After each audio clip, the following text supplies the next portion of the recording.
Laksanakan tugasmu. Jibril mundur, majulah malaikat pencabut nyawa melaksanakan tugas dan berkata, kalau bahasa kita, ya Muhammad, maafkan saya, saya tidak mampu melakukan ini, tapi ini perintah dari Allah.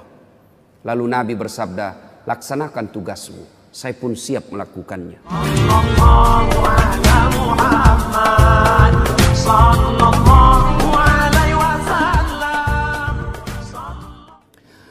Suatu ketika Rasulullah Sallallahu Alaihi Wasallam selesai sholat subuh seperti ini.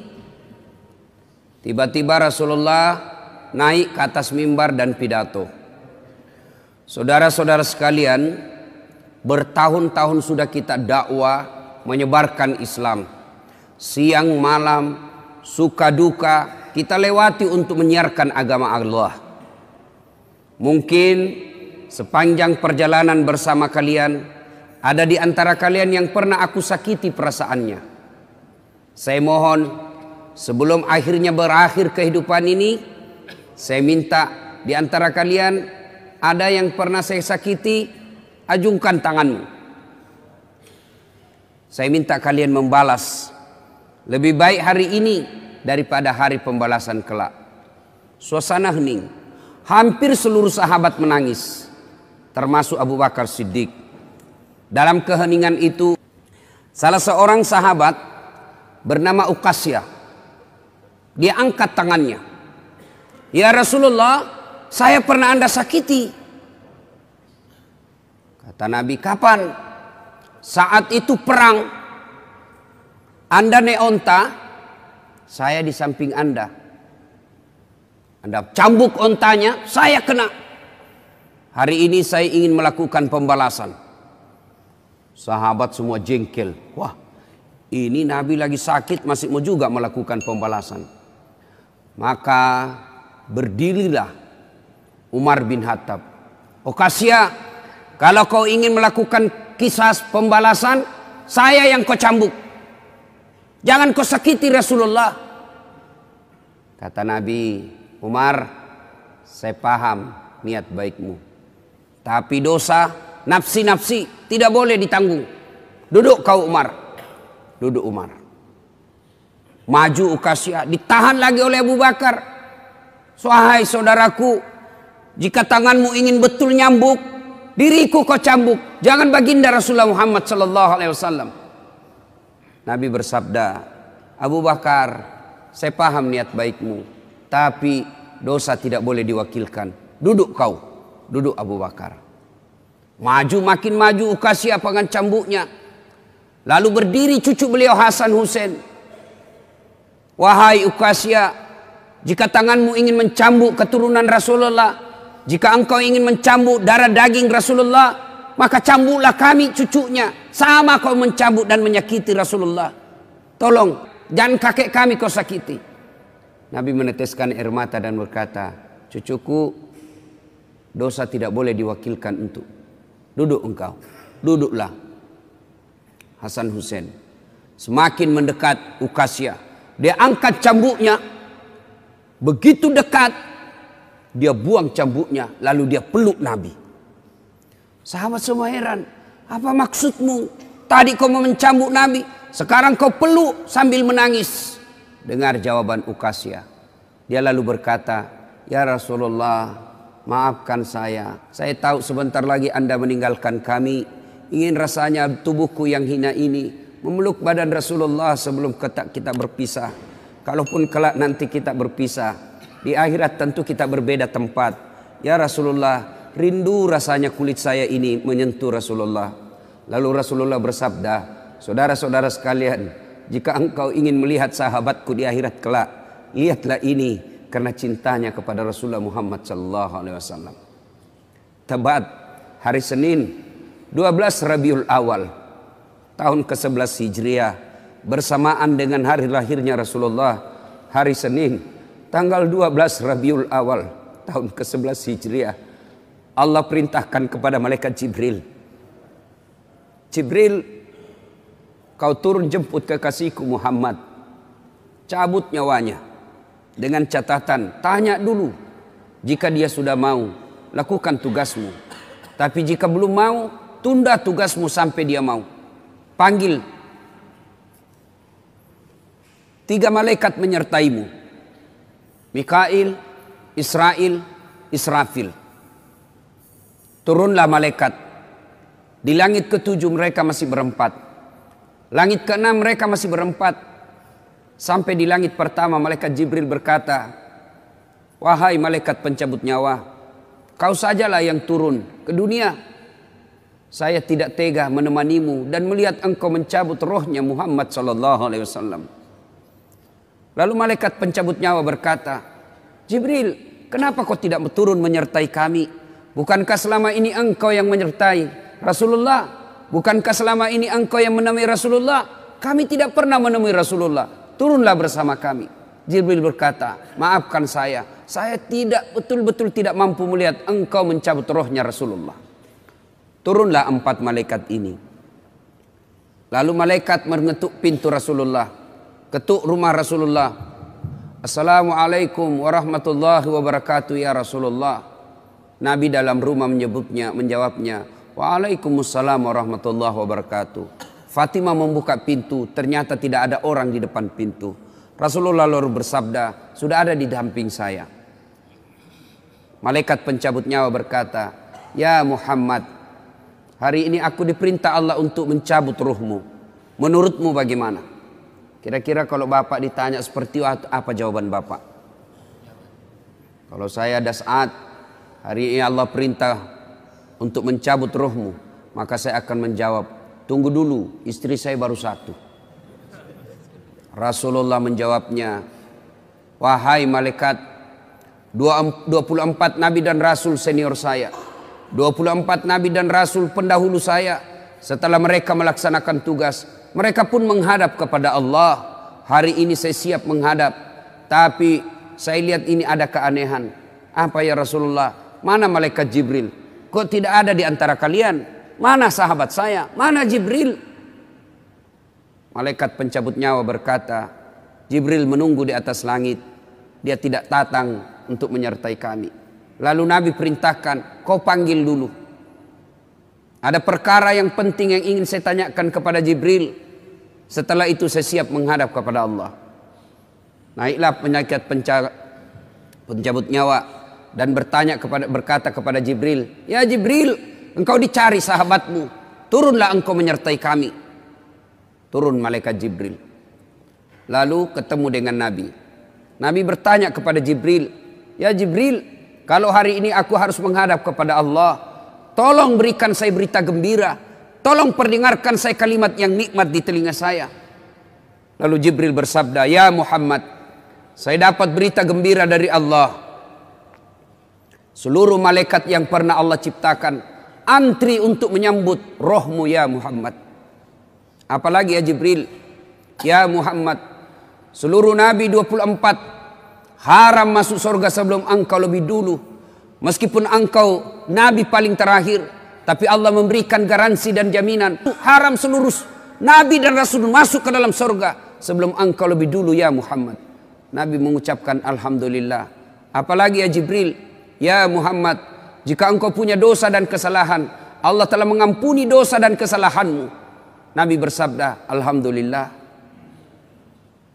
"Tapi ya Jibril, itu kan saya. Itu diri saya. Ya Jibril, saya tidak cemas soal diri saya. Saya tidak ragu soal diri saya. Yang saya cemaskan umatku ya Jibril. Bagaimana umatku sepeninggal aku kelak?" Subhanallah. Nabi tidak mencemaskan anaknya. Nabi tidak mencemaskan istri beliau. Nabi tidak mencemaskan keluarga beliau. Yang beliau cemaskan umatku ya Jibril.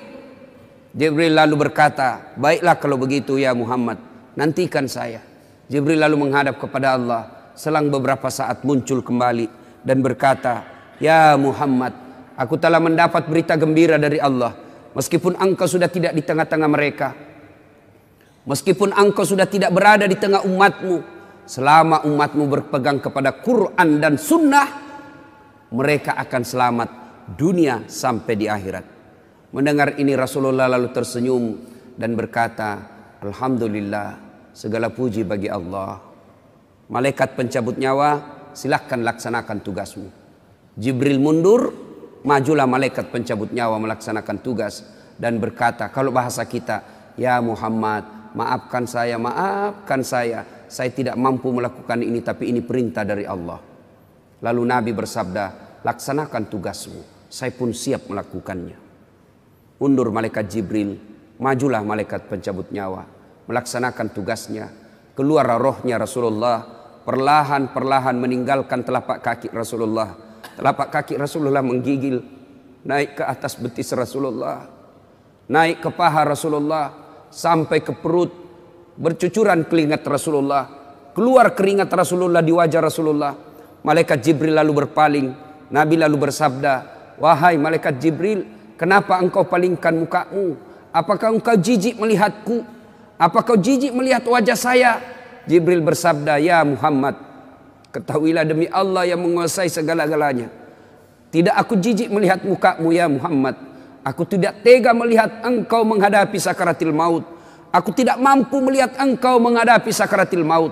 Nabi lalu bersabda, ya Jibril, ketahuilah, andai saja Allah tidak cinta kepadaku, andai saja Allah tidak sayang kepadaku, betapa sakitnya sakaratil maut ini. Tapi aku mohon kepada Allah, ya Allah, jangan engkau timpahkan sakitnya sakaratil maut ini kepada umatku.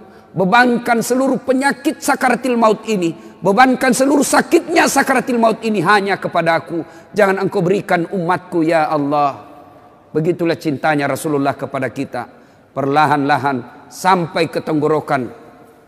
Sampai ke tenggorokan ruh Rasulullah. Habis menggigil seluruh badan Rasulullah, ditinggal ruhnya. Lalu di penghujung bibir beliau mengucapkan, pelihara solat kalian, pelihara solat kalian, pelihara solat kalian.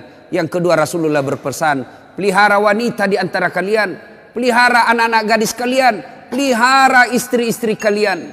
Dan yang terakhir beliau ucapkan, tidak satu pun keluarga yang diucapkan. Beliau tidak mengucapkan Khadijah, Khadijah. Beliau tidak mengucapkan Aisyah. Beliau tidak mengucapkan Hasan, Husain. Siapa yang diucapkan? Ummati, ummati, ummati. Berangkat Rasulullah. Hebohlah Mekah.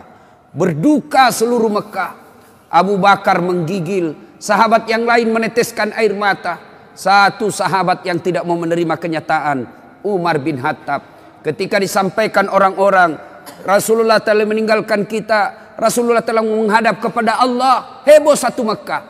Umar bin Khattab marah. Dia cambuk, dia tarik pedangnya dan berkata, siapa yang mengatakan Muhammad wafat, maka aku tebas batang lehernya.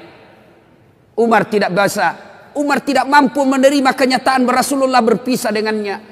Dan Umar mengamuk, siapa yang mengatakan Muhammad mati, saya tebas batang lehermu.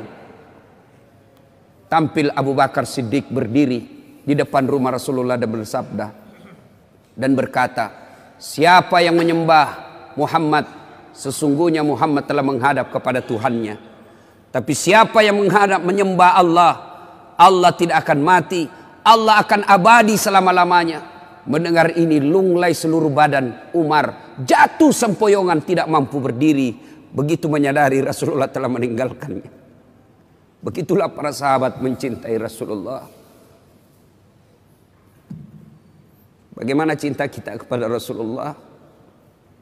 Kita lebih cinta kepada mobil daripada cinta kepada Rasulullah. Kita lebih cinta kepada harta daripada cinta kepada Rasulullah. Kalau Rasulullah bukan cuma di dunia beliau cinta kepada kita, sampai di akhirat beliau mencintai kita. Dijelaskan dalam riwayat, ketika hari kebangkitan kelak, hari kiamat telah berlalu, seluruh makhluk binasa. Allah perintahkan kepada malaikat Jibril, ya Jibril, kau bangkitkan seluruh manusia. Kau cari makam Muhammad, kekasihku Muhammad. Kau bangkitkan Muhammad. Lalu malaikat Jibril berdoa kepada Allah, ya Allah berikan saya tanda untuk menemukan makam Rasulullah. Bayangkan habis kiamat, porak-porantah dunia, berantakan dunia. Lalu disuruh mencari, Jibril disuruh mencari makam Rasulullah. Dengan izin Allah, makam Rasulullah mengeluarkan asap. Lalu jasad Rasulullah bangkit. Seperti kalau Bapak lihat sirkus, naik jasad Rasulullah terangkat, ya kurang-kurang seperti ini. Naik badan Rasulullah, lalu Rasulullah badannya demi Allah diriwayatkan tidak rusak, tidak dimakan ulat, tidak dihancurkan tanah seperti badan Rasulullah ketika hidup. Bangkit Rasulullah seolah baru bangun dari tidurnya. Dia gosok mata Rasulullah. Begitu terbuka mata Rasulullah seolah bangun dari tidur. Begitu dia buka, nampak ada Jibril di depannya. Lalu Rasulullah berkata kepada Jibril, "Ya Jibril, hari apa ini?" Jibril menjawab, "Ya Muhammad, inilah hari kebangkitan seperti yang Allah janjikan kepada kalian." Kira-kira saat itu siapa yang dicari Rasulullah? Apakah beliau mencari bapaknya yang tidak pernah dilihat sama sekali? Apakah beliau mencari ibunya yang hanya 2 tahun 4 hari bersamanya? Apakah beliau mencari cucu kesayangan beliau Hasan Hussein? Tidak. Tidak satu pun keluarga beliau yang dia cari. Pada saat itu Rasulullah bersabda, "Ya Jibril, kalau ini hari kebangkitan, aina ummati?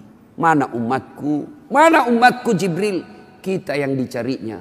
Begitu cintanya Rasulullah kepada kita. Rasanya tidak ada satupun pemimpin di dunia ini yang mencintai umatnya seperti cintanya Rasulullah sallallahu alaihi wasallam kepada kita. Mari kita lihat cinta kita kepada Nabi. Salawat aja kita malas. Sallallahu ala Muhammad, sallallahu alaihi wasallam, sallallahu ala Muhammad, sallallahu alaihi wasallam. Ya Nabi, salam alaik. Ya Rasul, salam alaik. Ya Habib, salam alaik. Jangan lupa subscribe, like, and share.